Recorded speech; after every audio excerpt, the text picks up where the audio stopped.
right, I want to make sure everybody can hear us. Can everybody hear us? I want, if y'all in the comments, if y'all watching, I want everybody to put a thumbs up to make sure you guys can hear us.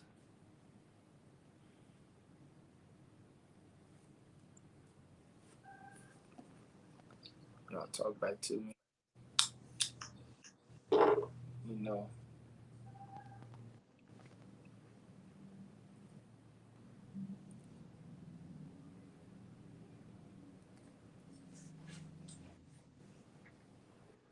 Pastor, how you doing? Can you hear me? Can y'all hear me? Yes, sir. Yes, sir. All right. Perfect. Dr. Knight, can you hear me as well? Yes, I can. Can you hear me? I can hear you. All right, we're good to go. So I just want to welcome everybody to another week of Mind Your Monday.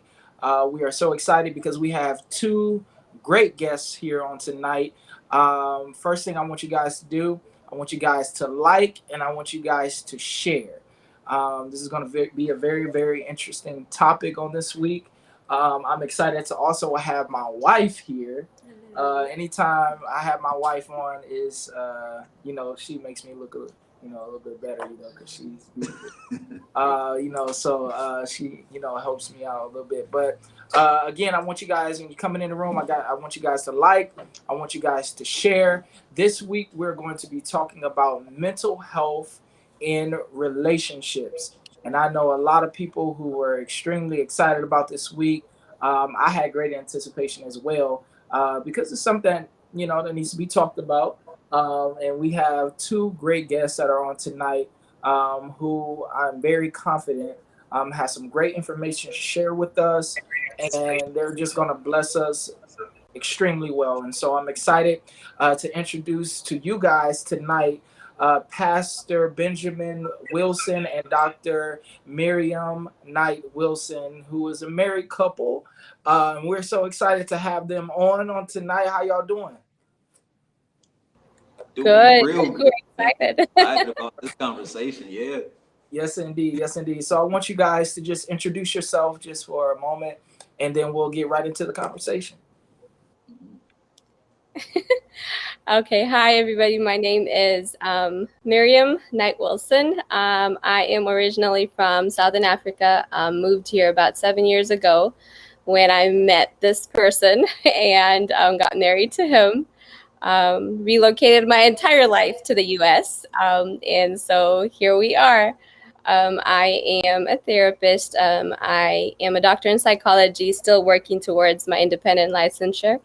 But yeah, we are co-pastors of Liberation Church in Cuyahoga Heights, and we are excited to be a part of this conversation today.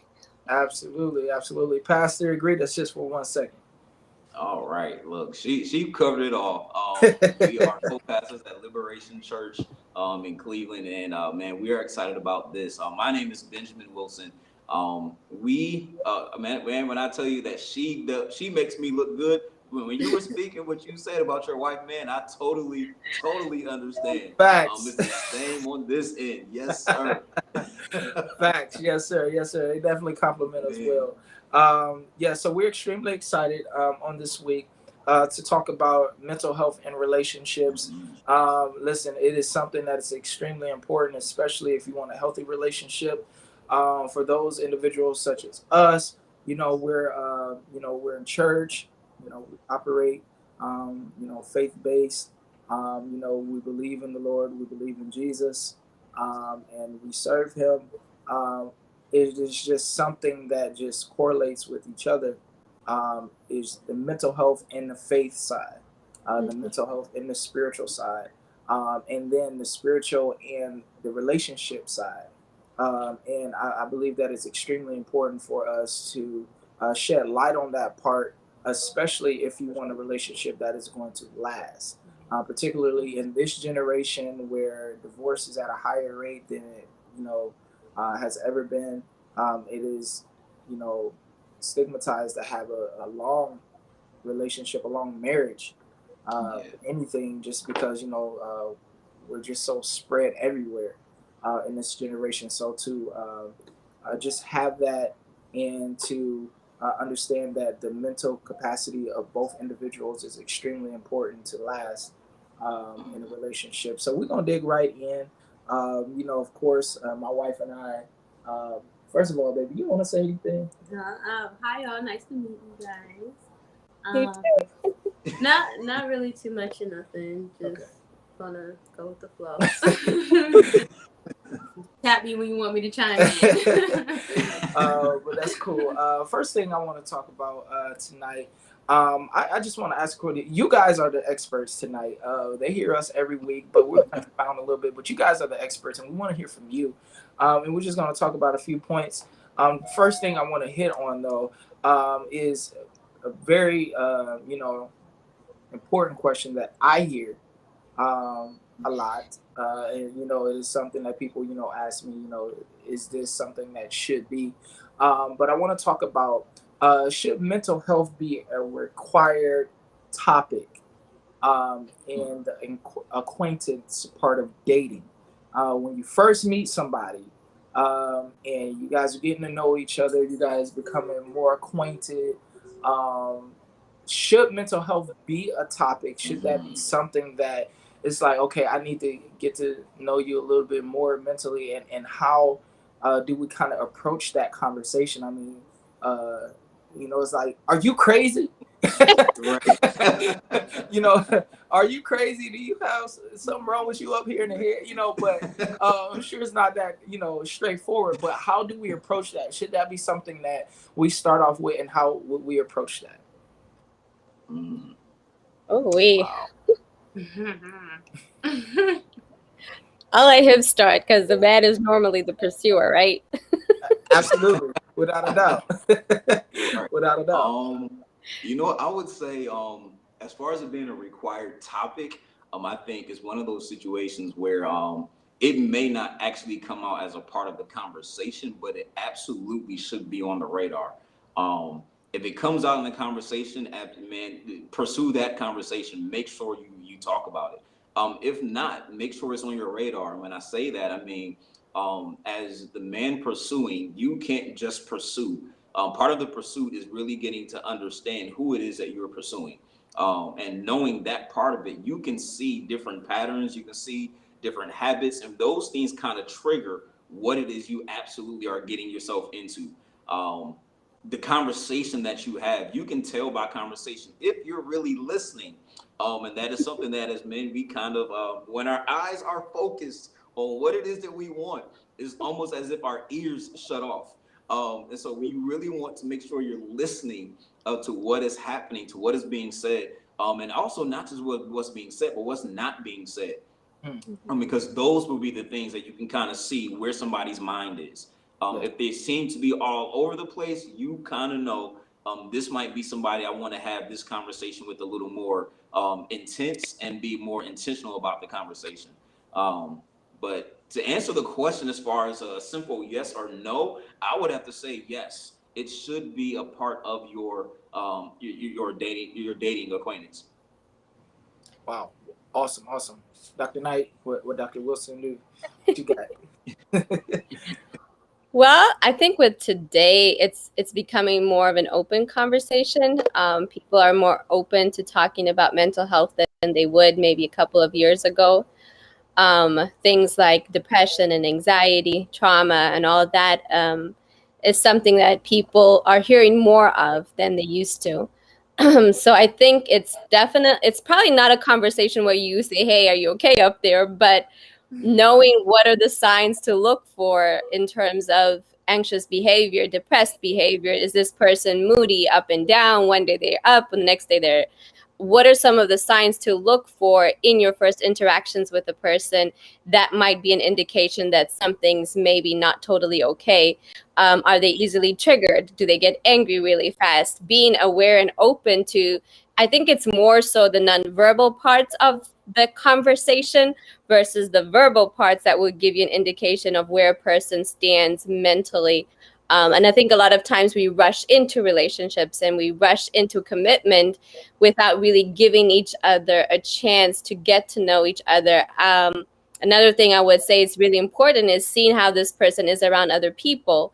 So the time period, getting to know each other over time and in different settings is really important, because knowing what to look for in terms of signs of mental dis-ease, mental disturbances, or just simply not being well will come up in those interactions. And you know what? Can I just jump in real quick? Because as Mirriam was speaking, one of the thoughts that hit me when I look back at the question as well is, I think another part of it should mental wellness be a required topic. With that, Mira and I, when we were talking, when we were getting to know each other, she asked me a question that I think is a question that has to be asked. And it kind of speaks to this mental wellness. And mental wellness is basically knowing who you're surrounding yourself with. She asked me the questions that what men are in your life that you can be open with, that you can vent to, that you can have real conversation with, or are you a loner? Having those kind of conversations, if you are in this relationship or pursuing something, having that part of the conversation kind of speaks to their mental wellness. If things start going crazy, do you have someone that you can vent to? Do you have someone that can talk some sense into you? Do you have a band of brothers or some mentors that can talk to you, that you can have these transparent conversations with, where you don't have to hide and hold on to things, because holding on to those things will lead to that explosion, lead to those breakdowns. And so I think that absolutely must be a part of, must be something that's discussed as you're going into dating.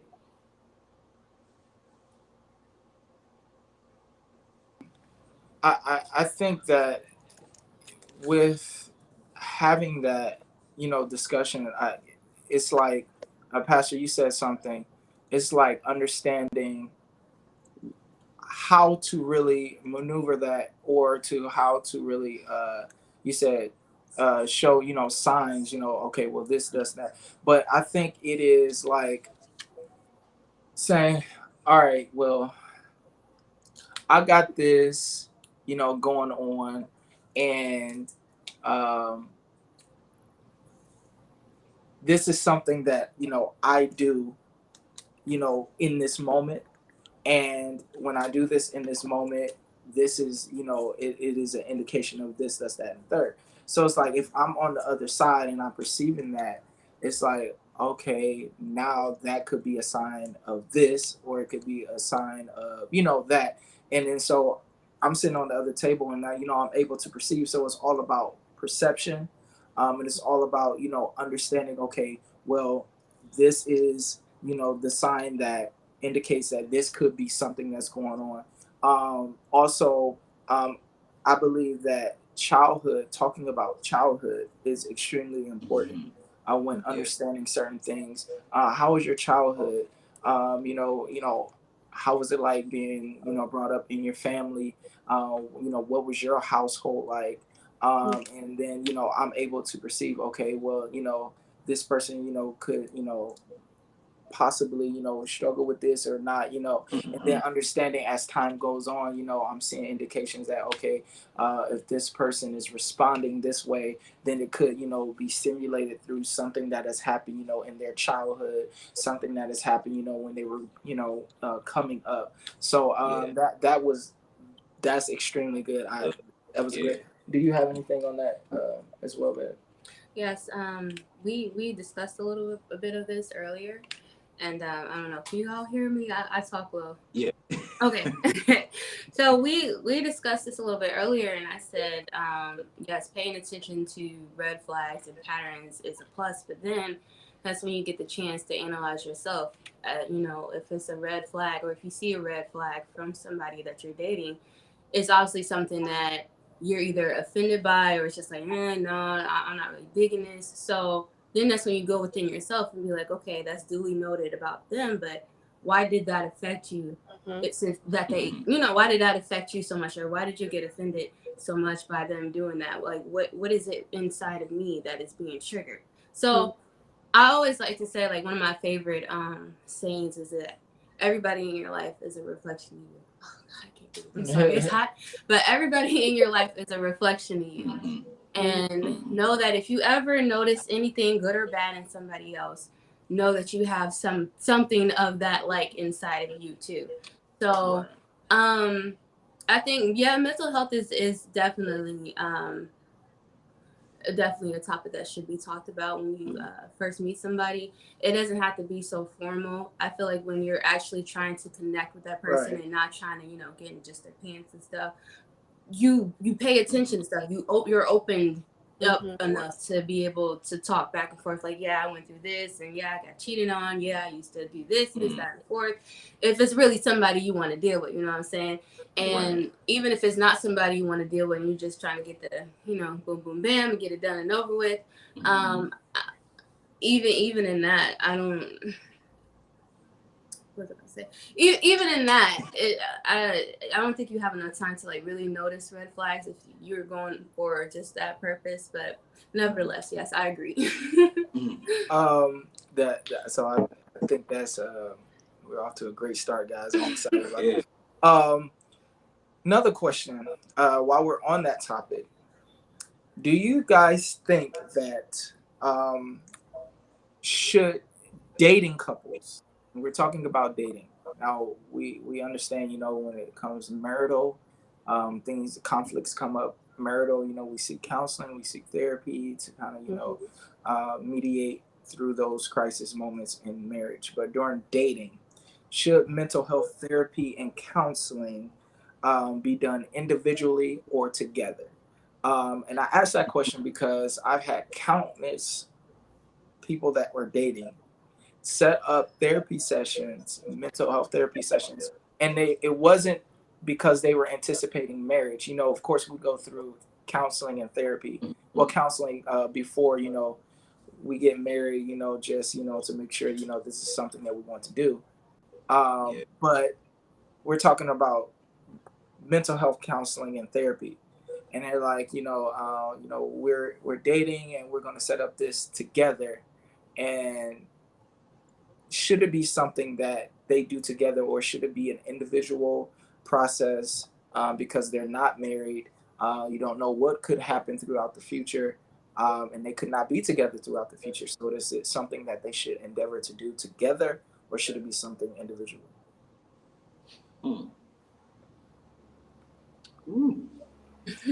Babe. I do that. Right. Well, do you want to do this, or do you want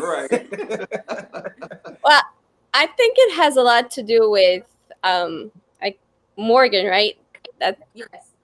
Okay, what you said about every relationship being a reflection of you, right? So how long have you been dating? If it's a week, I think that's another thing that I have an issue with in today's generation is that people jump into things too fast. And that there's an illusion of intimacy that's created on the offset because there's oversharing and too much is shared too fast. And then you are in the relationship for a week, 2 weeks, a month, and then you're heartbroken because you've opened up your heart so much to this person. You didn't really test the boundaries to see whether or not they were trustworthy or whether they were deserving of your trust and deserving of knowing all this stuff. So when it comes to therapy and counseling, this is me, is how far into this are we? What is our intention? Where are we going? It's not bad to go into counseling and therapy if your intention is let's get to develop some communication skills, conflict resolution skills. If that's the intention, cool. But if it is let's work through the inner traumas of your childhood and deeper stuff,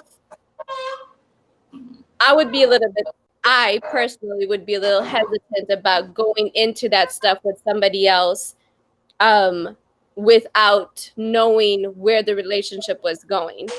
And I would definitely in that situation encourage couples to do your own therapy, work through your own stuff when it comes to the deeper issues. And if it's necessary, come together and talk through that. But if there's clear safety, because when you're disclosing deeper inner stuff about things that you want to make sure that you're safe, and you don't want to disclose stuff that somebody can use against you later on because they're no longer part of your inner circle.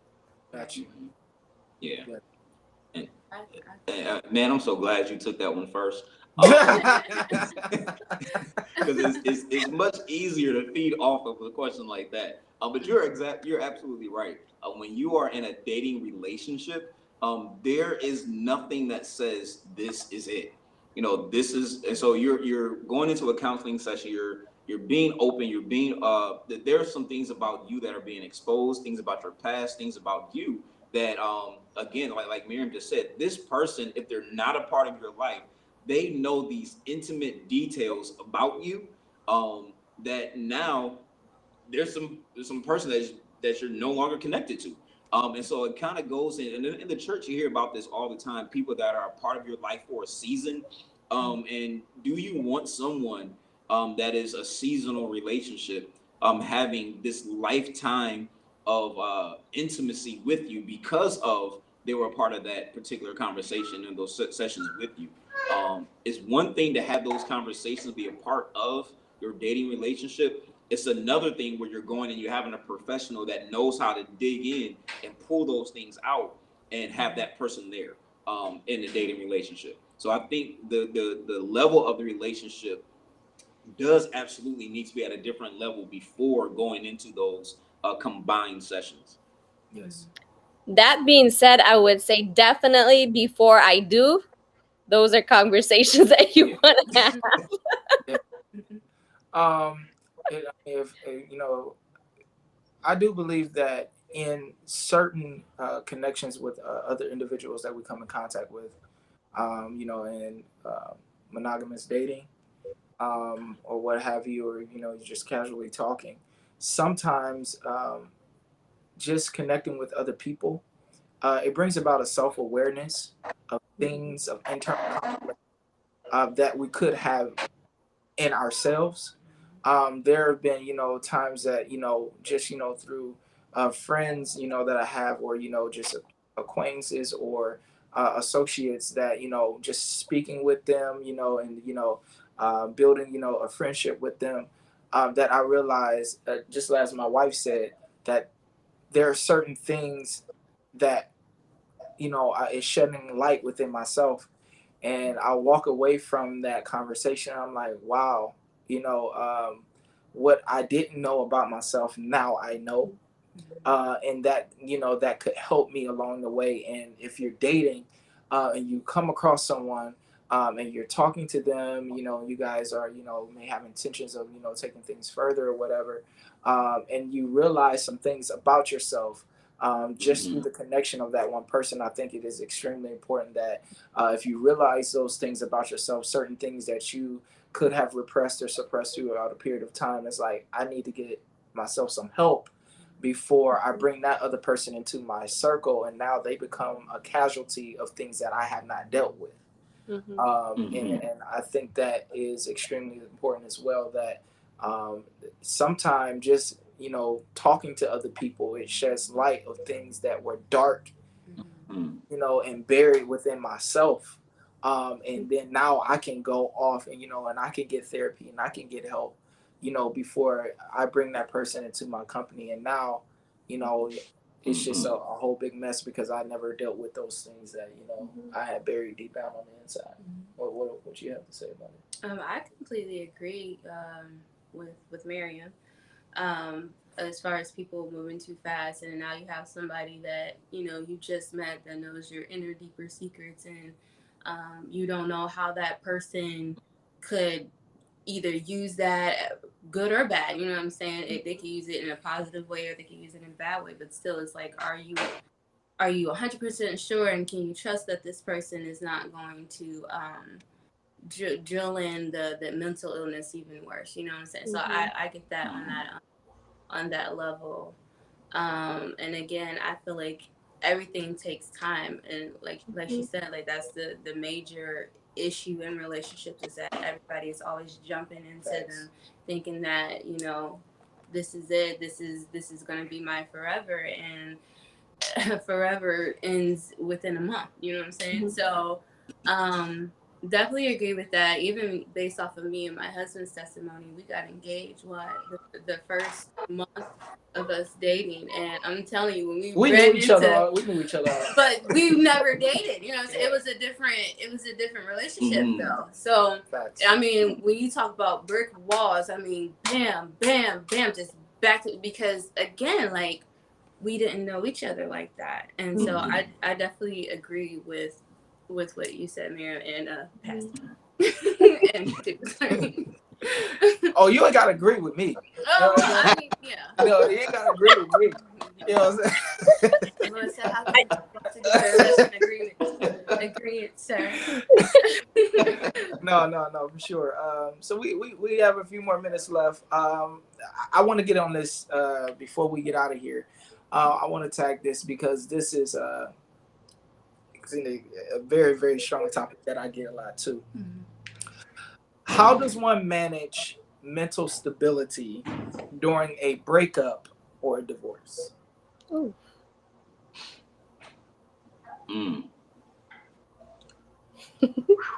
So, Pastor, you've been passing the load to Dr. Wilson. You know what? Man, I think the way to manage this, it goes back to one of the things I mentioned earlier, is that circle of friends that you have, those people that you can go to. You have to have that in place.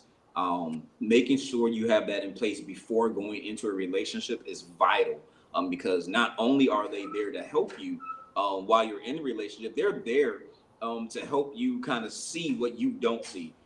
There are friends of mine that when Mary and I were talking, now granted, we were talking continents away. There was an entire ocean between us. But while we were having conversations and speaking to them, man, they were able to see some things and speak some things that I may have been blind to. And so having those friends there at the beginning, make sure that those people are there at the end. If you're in the situation where there is a breakup or there is a divorce that's happening, having that circle around you, that is for me, that is it's important to you making sure that you are mentally stable, because those kind of situations can go here and there. My mind goes to the water being tossed or the waves being tossed by the wind. That's what those situations kind of lead to. And if you're out there by yourself, there's a person that we love dearly was given some kind of they were using an analogy, and they were saying it's like being in a boat in an ocean without oars. And so you're just basically going wherever the wind is taking you and wherever the waves are going. But having those people with you, those become your oars, those become your sails, and they help you to get through those moments. Yes. Wow. Just piggybacking off of that is just your circle is definitely your anchor. I think a lot of times when we go into relationships, we can get so consumed by each other and lose our individuality and lose our circles of friends. Like, we have separate groups of friends. Don't lose that. Don't lose your connection and your grounding. Don't become so immersed and in each other that you forget that there's people around you that are supposed to ground you in those moments when you go. And I think the kind of people that you surround yourself with is also important, because in the event of a breakup, in the event of a divorce, are they going to be the ones that pick and choose sides? Are you going to experience rejection? And I think that's a huge part of what causes people to spiral, is feeling like there's a lot more than just what is going on between you and your ex. It's the repercussions and the circles of what's happening in the extended circle with friends, and you're losing connections, you're losing support, you're losing resources in this moment of breakup. And making sure that you connect throughout your relationship is so important with your individual friends, with your individual circle, and making sure that you have your own. It's okay to disconnect. It's okay to unfriend them on Facebook. It's okay to unfollow and block on Instagram. Don't be so into what's going on in the other person's life. Give yourself space to withdraw from that person's space and heal and restore yourself. Just going back to that thing again about other people being a reflection of you, is it's really important that you take the time to heal too. A lot of us jump into relationships and we haven't healed what we're attracting to ourselves. Even after a breakup and a divorce, we're so quick to jump into the next thing because we're looking for something to soothe our pain and be a solve to whatever's going on inside of us. Another relationship isn't the solution to whatever went wrong in the last relationship. You need to take time to breathe and heal and go for therapy. Go and get some help. Work through your pain. Some of us just bury it beneath the carpet and then we move it on because that's what we've been taught.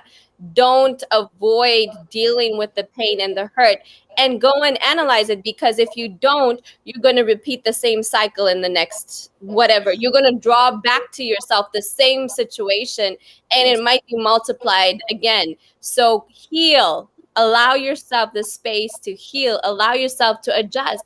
Allow yourself to grieve whatever it is that you're losing. It's necessary. Yes.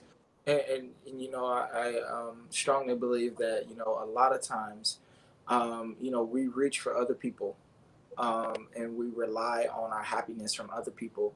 And one of my favorite preachers in the whole world, Bishop Noel Jones, he suggested that it's unfair to reach for other people to make you happy when other people have to struggle with happiness themselves. And you know, any time that, you know, we're reaching for those other people, you know, it is showing a light of those things that we need.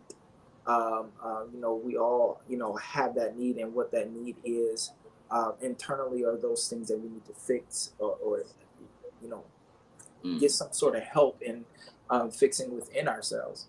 And you know, that is, you know, you hit the nail on the head when you said that. But I believe that's extremely true what you guys said. Yes, I agree again. But definitely taking the time to heal, and you know, I'm one for isolation. I don't really keep a lot of friends. It's just me. I don't know. That's something that I'm still acquiring God. Like, you know, why is it that I like to be by myself? I like to be by myself because my mind isn't so focused on everybody else. It's on me. How am I feeling today? You know, and how am I processing certain things? But as far as like dealing with mental health after a breakup or a divorce, again, just taking time to analyzing the relationship, like, you know, what did I do or what did he do, what could have went different, and it's like, okay, it's like a step by step analyzing what you've been through and hopefully healing those things, like becoming aware of like whatever you know issue you have in your mind or in your heart, analyzing that and then becoming aware of it and then working on healing that part of yourself so you don't have to go through that cycle again and attract the same, you know, demons that you penetrate in the first place. But yeah. You know, we experience crazy things in our marriage. 2018 was the worst year, one of the worst years of my wife's life, and I think the worst year of my life. We experienced, separation, and it was. Listen, you guys hear our story and what we have, been through, and how God has kept us, and how we've come a long way, as a married couple. And I would say one of the first things that I did from 2018 going to 2019, it was New Year. It was New Year's Eve, and I text all of my friends, all my fellas, and I said, if you guys are not going to hold me accountable to do what's right in the next year, then you got to go. Yeah.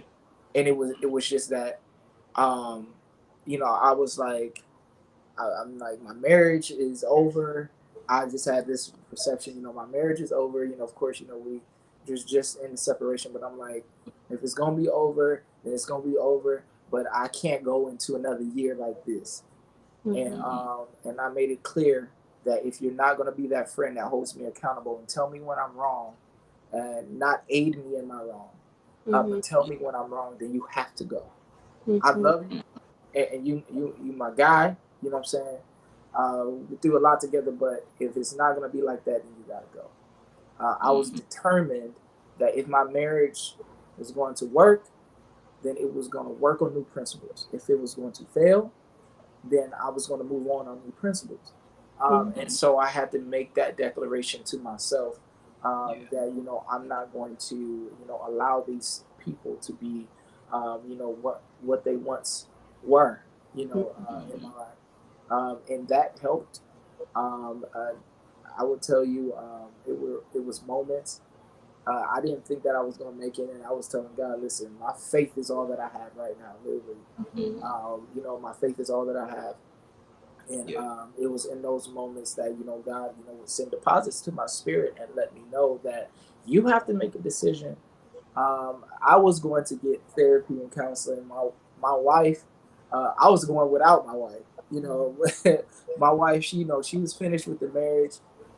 And at one point, I was going in hopes that I could learn something to gain her back. And then the interest of therapy, once I started going, it became about the things that I had to fix within myself. And it was really interesting. But at that point, it was no holds barred.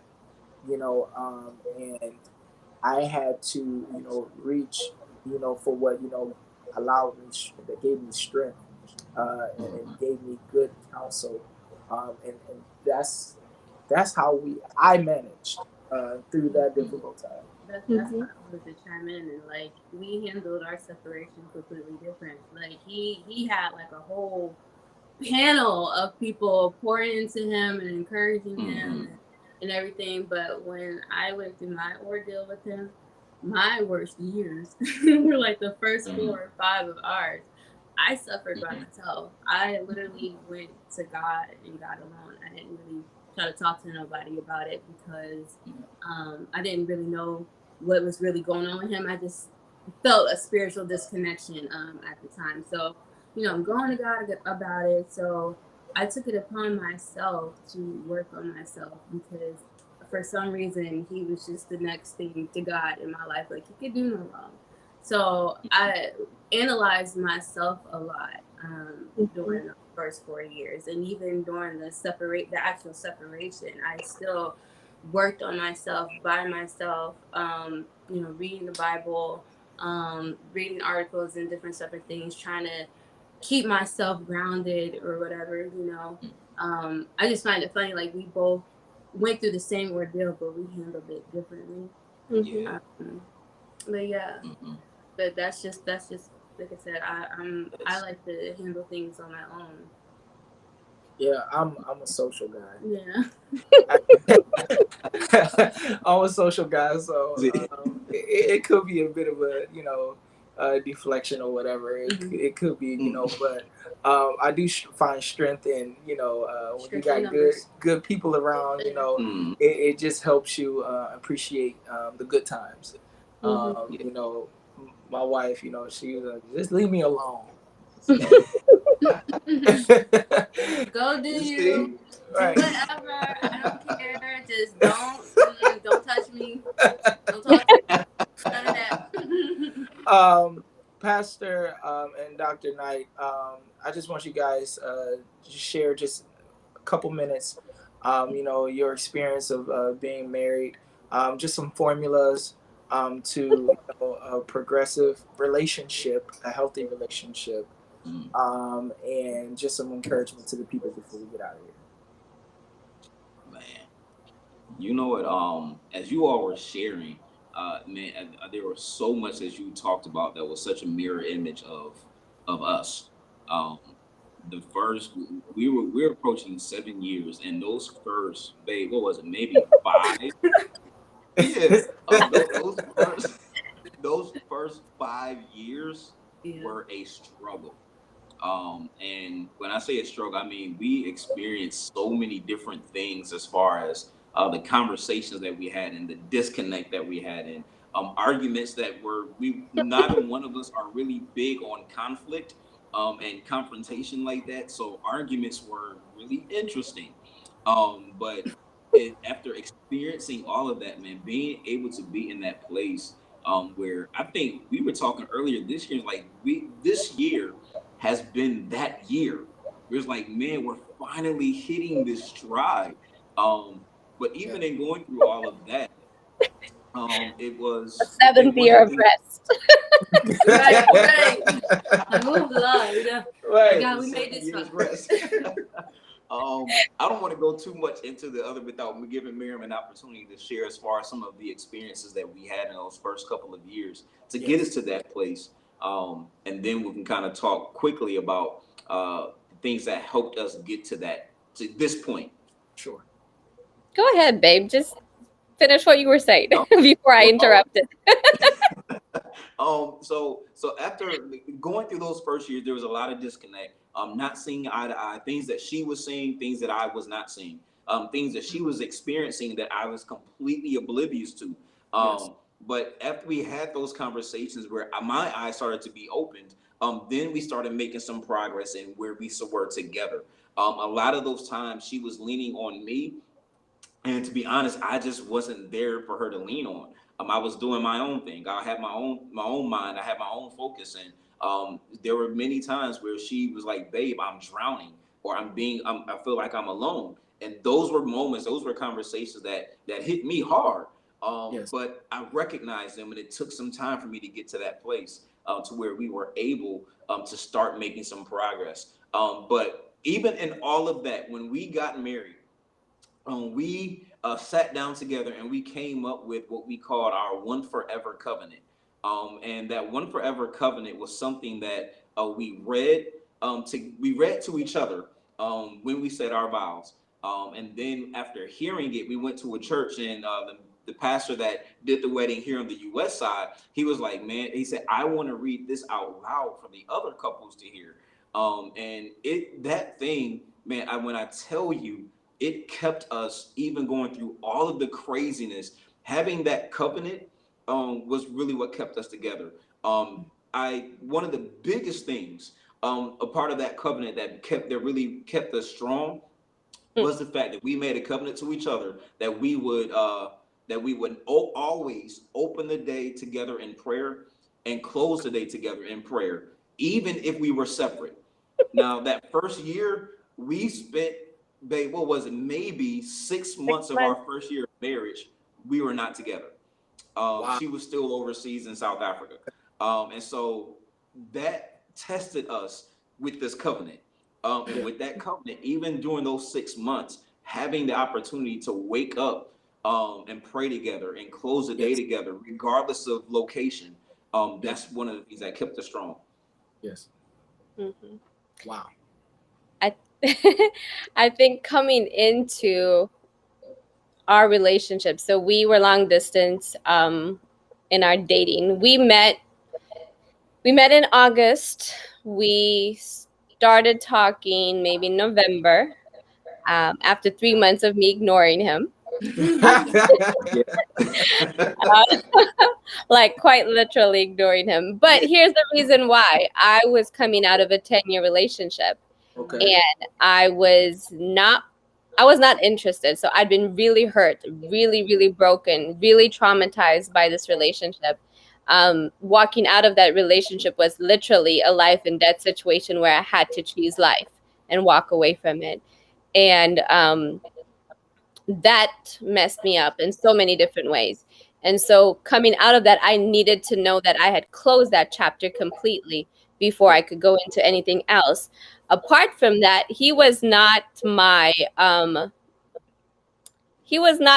ideal guy, the way I perceived it to be, what I thought I wanted and what I thought I needed.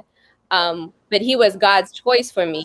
And coming into that, give me 1 second real quick. My father-in-law is at the door. I just have to open for him. It's great. I'm enjoying this. Yeah. You married too, girl? What you been? I'm telling you. Yes. Man. Yes, indeed. I mean, Indeed. 7 years. Yeah, I was, man, she truly did ignore me for 3 months. Not responding at all. No, I'd have gave up. I don't handle rejection well. I'd have been like, you know what? She bougie. I ain't got time. Yeah. But here's the thing too, like coming out of that relationship too, there were so many things in terms of trauma that I had to process and work through. And if I did not deal with that, what would have happened was, and it still happened in our first, that's my father-in-law. Oh, he good. Yeah, okay. In the first year of our marriage, I had to realize that there were so many areas in which I was judging him based on my past experience. There were so many things that he would do that I would react to and respond to that had nothing to do with him, but were based on past experiences. And so I had to work through a lot of stuff in the earlier stage of our marriage too. We lost a baby, and that was another thing that we had to process through. We had different ways of processing. I felt like I needed to be strong for him, and he felt he needed to be strong for me. So we never really talked about it. We just kind of pushed through because we are Christians and we are ministers, and we just got to keep it going, you know. And then just even though we're both PKs and we both come from a Christian ministry background, there was a whole bunch of, we were still raised very differently. I'm from Africa, he's from the US, and there's cultural differences. And so there's a lot. We could talk about this for like hours. But we had to, and like he said, that covenant that we made with each other, one of it was one of the statements is we will never turn away from each other. We will always turn towards each other. Yes. That we would never turn our backs on each other. That was another thing. That we would always work towards building each other's purpose and dreams, that we would always be intentional about seeing each other flourish in their God-given destiny. And there's a lot of that too. But even finances was another huge thing, because we see finances in two completely different ways. We did. Yes. I think that was the bulk. Yeah, she's more frugal than I am. We have to be. Someone has to be. Right. But anyway, like me. learning how to navigate through that, because there would be moments where I'll be like, forget it, I'm not going to get involved. You do it, you know? And then there were moments when he's like, but babe, that's your strength. It's not mine. And then I would feel like, no, I'm depriving him of his manhood by taking control of the finances, but it wasn't his strength. So there were so many things that we made assumptions on. But we eventually decided to go for therapy as a couple. And that helped us on so many levels, just to see things from a different perspective, from each other's perspective, and to move out of the way.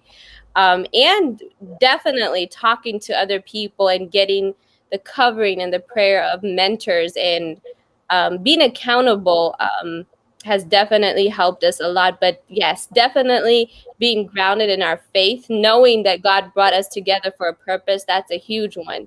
That our marriage is beyond just what we want individually, but what God intended for us to accomplish together as a unit. That is another thing that has kept us. Our vision, we have a common vision. And that was one of the first questions I asked him was, what was your vision? Because I had seen how people who have completely two different visions tear each other apart because they're not headed in the same direction. I can go on forever, so I'm going to hand it back to you. We're going to definitely have to do a symposium. And I just got a lot of fresh ideas. As we were sitting here, going through this, but I'm excited. Listen, this has been extremely refreshing. It has been refreshing, new perspective, new ideas, new approaches, and that is what this is all about. You know, particularly again, as I stated at the onset of this, for this time, for this generation, with so many things that we are facing. So many things that we have going on.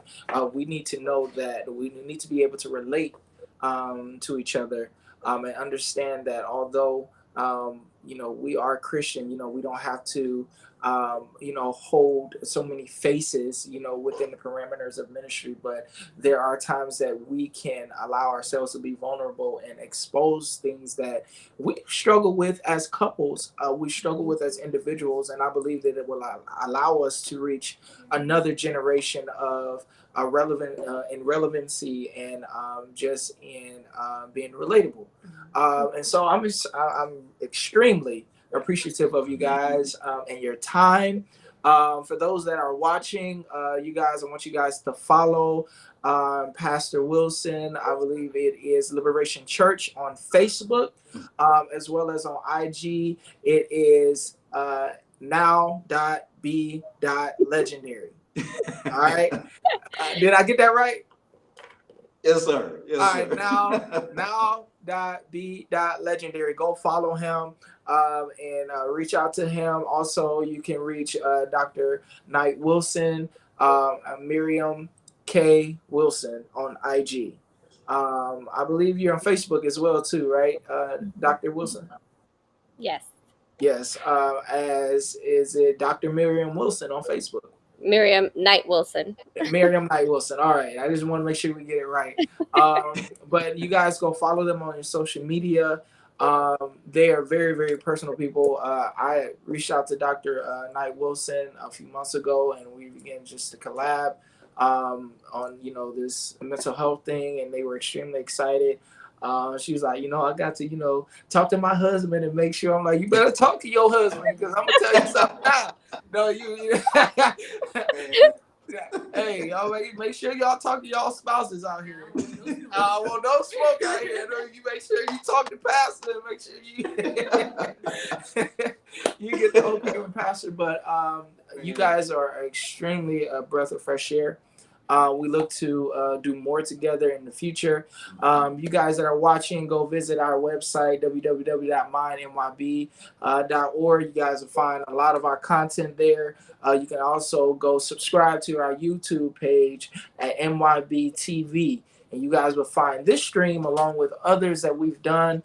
You guys tune in every Monday at 7 p.m. to Mind Your Mondays. Next week, we have a great, great topic, and that is mental health with millennials.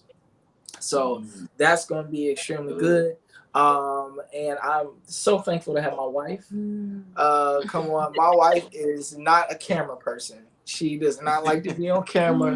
I don't mind it. It's the talking for me. I'll be like, man, I got to think of my words 10 minutes ahead. When I got to speak and stuff, I'll be holding my breath. I'm like, wait a minute, just breathe, breathe. I'm like, all right. Listen, I tell her, listen, it's just shut everything out and just do what you're supposed to do. After that point, it's whatever. I'm so excited. Thank you guys. If I missed anything, let me know. Did I miss anything as far as how everybody can reach out to you? Okay. All right.